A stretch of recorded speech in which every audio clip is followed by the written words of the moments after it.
آداب معاشرت یہ جو کتاب ہے حضرت مولانا اشرف علی تھانوی رحمہ اللہ کی، فرماتے ہیں کہ ایک نووارث صاحب نے حاضر ہو کر بعد مصافحہ یعنی ہاتھ ملانے کے بعد ایک اور صاحب کا دستی خط حضرت والا کی خدمت میں پیش کیا کہ یہ فلاں صاحب نے بھیجا ہے۔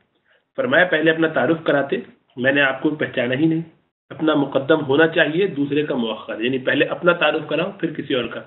پہنچے اور جا کے کہا کہ فلاں صاحب نے آپ سے یہ بات کی ہے، تو بھائی اپنا بھی تعارف کراؤ، یہ ادب کا طریقہ ہے کہ پہلے اپنے آپ کو انٹروڈیوس کیا جائے۔ اور یہ انٹروڈکشن جو ہے وہ ہر موقع پر رہنا چاہیے۔ آپ نے فون اٹھایا، فون اٹھاتے ہی جناب آپ فرما رہے ہیں ہاں السلام علیکم، کیا حال ہے، خیریت ہے؟ جی ہاں خیریت ہے۔ پہچانے نہیں پہچانے؟ نہیں پہچانے آپ مجھے؟ انتہائی بے ادبی کی بات ہے یہ، اس کو آپ مشقت میں ڈال رہے ہیں، ایک مسلمان کو جان بوجھ کے اس کو فتنے میں ڈال رہے ہیں کہ وہ بیٹھ کے سوچے نہیں دیکھا، ہمیں پتا تھا ہاں بھائی بھول گئے، نہیں پہچانو گے، ہمیں نہ پہچانو گے، بھائی غریبوں کو کون پہچانتا ہے؟ یہ ہمارے کلچر کی عجیب بیماری ہے۔ اور صبح بہت نہیں پہچانا تو یہ ان کے لیے بڑا بونس پوائنٹ ہے، بعد میں آپ کو ساری زندگی یہ مجھے فون پہ پہچانے نہیں تھے۔ اچھا بھائی بڑا کارنامہ کیا آپ نے، یعنی جبکہ طریقہ یہ ہے کہ آدمی فوراً یہ کہے کہ السلام علیکم، میں سلیم انور بول رہا ہوں، فلاں صاحب سے بات کرنی، کیا وہ اویلیبل ہے، کیا آپ سے بات ہو سکتی ہے؟ وہ کیا میں ہی ہوں تو کیا آپ سے بات ہو سکتی ہے؟ مجھے اتنی لمبی بات کرنی ہے۔ یہ بہت ضروری ہے کہ آپ اس سے اجازت لے کے پھر اس کے حوالے سے گفتگو کریں، یہ پہلے آ چکی ہے بات۔ عرض کیا کہ میں طالب علم ہوں، فلاں مدرسے میں پڑھتا ہوں، اتنا کہہ کر وہ خاموش ہو گیا۔ حضرت والا نے ذرا سکوت کے بعد دریا فرمایا کہ اتنا کہہ دینے سے آپ کے نزدیک ضروری تعارف ہو گیا؟ اس پر وہ صاحب خاموش رہے۔ دوبارہ دریا فرمایا کہ آپ کا کوئی نام ہے، کوئی وطن ہے؟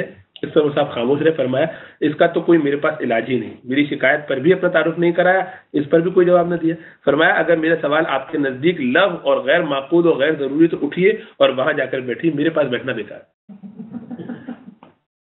کوئی ادب ہے، کوئی طریقہ ہے، کوئی لحاظ ہے؟ ایک آدمی آپ سے سوال کر رہا ہے اس پہ بھی آپ جو ہے خاموش بیٹھے، طریقہ کوئی لحاظ ہونا چاہیے۔ فرمایا کہ بات حق کہے لیکن عنوان نرم ہو، دل آزاد اور غیر مہذب نہ ہو۔ ایک نووارث صاحب آئے، حضرت والا نے سوال کیا کہ کہاں سے آئے ہو اور کس غرض سے آئے ہو؟ اس پر انہوں نے کوئی جواب نہیں دیا۔ فرمایا بھائی کہہ لو جو کچھ کہنا ہے، کم از کم پہلے اتنا تو تعارف کرا دو تاکہ یہ معلوم ہو کہ کتنا لمبا سفر کیا ہے، روپیہ اور وقت صرف کیا ہے، کس سے تمہاری کیا غرض ہے۔ بغیر بولے اور بتلائے ہوئے دوسرے کو کیسے خبر ہو؟ کوئی علم غیب تو ہے نہیں، جس غرض کے لیے گھر سے نکلے اور سفر کیے وہ آخر کچھ بتاؤ گے نہیں بتاؤ گے؟ آخر کوئی غرض اور وجہ دل میں ہوگی تو اس کو صاف صاف کہہ دو، اور اس کا ظاہر کرنا کون سی بڑی مشکل بات ہے؟ اس پر بھی وہ کچھ نہیں بولے۔ حضرت والا نے فرمایا ان آنے والوں کی حرکتیں کوئی نہیں دیکھتا کہ یہ آ کر کرتے کیا ہے، میرے کہنے سننے پر بھی شکایت کرتے ہیں کہ اس کی مثال بالکل ایسی ہے جیسے کوئی چپکے سے کسی کے سوئی چبو دے اور وہ یوں کہہ کہ ہائے مر گیا، ارے ظالم یہ کیا کیا۔ اس کے غل مچانے کو تو سب نے سن لیا اور اس کی حرکت کسی نے نہیں دیکھی کہ چپکے سے سوئی چبوئے۔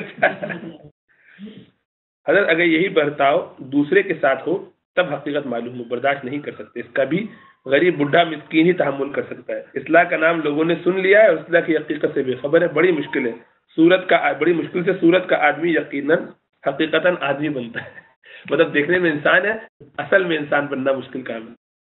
یہ حضرت مجلسوں میں چونکہ لوگ آتے تھے دور دار سے اور گھبراتے بھی تھے، لحاظ بھی کرتے تھے، ایکسپیکٹیشن بہت ہوتی تھی، لیکن بدو ٹائپ کے سیدھے سیدھے سے، تو ان کو بات کرنے کا انداز طریقہ بھی نہیں، تو اس سے کلفت بہت ہوتی ہے، پریشانی بہت ہوتی ہے، تکلیف ہو جاتی ہے۔ آپ کسی سے سوال کر رہے ہیں اس کا جواب سیدھا سیدھا دے دو بھائی، چونکہ ہمارے وہ ایک لحاظ ہے یا کچھ چیزیں ایسی ہیں جس کی وجہ سے لوگ بالکل ہی اور وہ گھبراہٹ کے بالکل ہی، تو وہ کہتے ہیں یہ سب ادب کا طریقہ ہے کہ ایسا،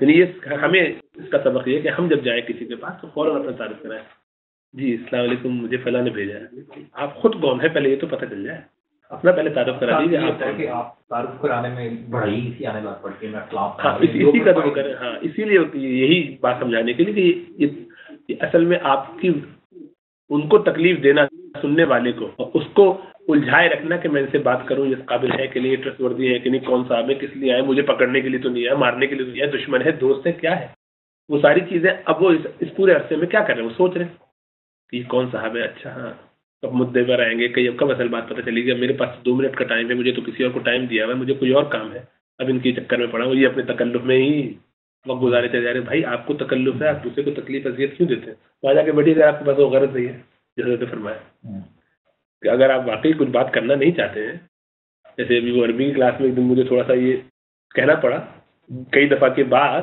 بالآخر، بھائی آپ کوئی جواب بھی نہیں دیں گے، کچھ بولیں گے بھی نہیں، خاموشی سے آئیں گے، خاموشی سے چلے جائیں گے، ہر بات پہ سر ہلا دیں گے، کچھ سمجھ میں آیا نہیں، ہر بات کا جواب یہ، تو میں کیا کروں آپ کے ساتھ؟ ہے نا. تو یہ اس سے اگلے کو جو تکلیف ہے وہ رہتی ہے اور ان کی تو پھر مجبوری ہو سکتی ہے اور وہ سمجھنی بھی چاہیے. لیکن یہ کہ آدمی فوراً, اور اس میں کوئی ضرور نہیں کہ وہ کوئی بڑا بزرگ ہے تو ایسا کرے, ہم ایک دوسرے کے ساتھ بھی گھر میں بھی آپس میں بالکل ایسا ہی معاملہ رکھیں کہ بات بالکل سیدھی سیدھی بغیر لاگ لپیٹ کے. ایک صاحب نے پرچہ پیش کر کے زبانی بھی کچھ عرض کرنا چاہا. فرمایا یہ خلط بحث کیسا؟ پرچہ بھی زبانی بھی, یا تو سب زبانی کہا ہوتا یا سب کچھ پرچے میں لکھ دیا ہوتا, اور اگر کسی مصلحت سے دونوں ہی کام کرنے تھے تو اس کا طریقہ یہ تھا کہ پہلے زبانی کہتے اور اس کے بعد پرچہ پیش کر دیتے اور کہتے یعنی ذکر کرتے اس کا. اب دونوں جمع کرنے سے میں پریشان ہوں کہ پرچے میں جو مضمون ہے زبانی اس کے علاوہ کچھ کہنا چاہتے ہو یا جو پرچے میں لکھا ہے اس کو زبانی بھی کہنا چاہتے ہو. ایسی باتوں سے بلا وجہ الجھن ہوتی ہے. ان لوگوں کو محسوس نہیں ہوتا دنیا ان کی طرح بے حس نہیں ہے, معلوم نہیں ساری دنیا بدفہمی سے بھری ہوئی ہے کیا. یہ ایسے چھٹ چھٹ کر میرے ہی حصے میں آ گئے. فرمایا کہ اس میں کیا مصلحت تھی کہ پرچہ بھی پیش کر دیا زبانی بھی کہنا شروع کر دیا. عرض کیا کہ غلطی ہوئی اور جو تکلیف میری وجہ سے حضرت والا کو ہوئی اس کی معافی کا خواستگار ہوں. ٹھیک ہے. ایک صاحب کی غلطی پر کہ انہوں نے بے تحقیق ایک بات کہہ دی, مواخذہ فرماتے ہوئے فرمایا کہ بدون تحقیق یعنی بغیر تحقیق کہ آپ نے بات کہی کیسے. کیا زیادہ بولنے کا بھی آپ میں مرض ہے کہ واقعی کی تحقیق نہ کی اور بکنا شروع کر دیا؟ جب ایسے مہذب لوگوں کا یہ حال تو اوروں کی کیا شکایت کی جائے. یہ حالت بالکل صادق آتی ہے. کفر کعبہ برخیزت کو مسلمانی.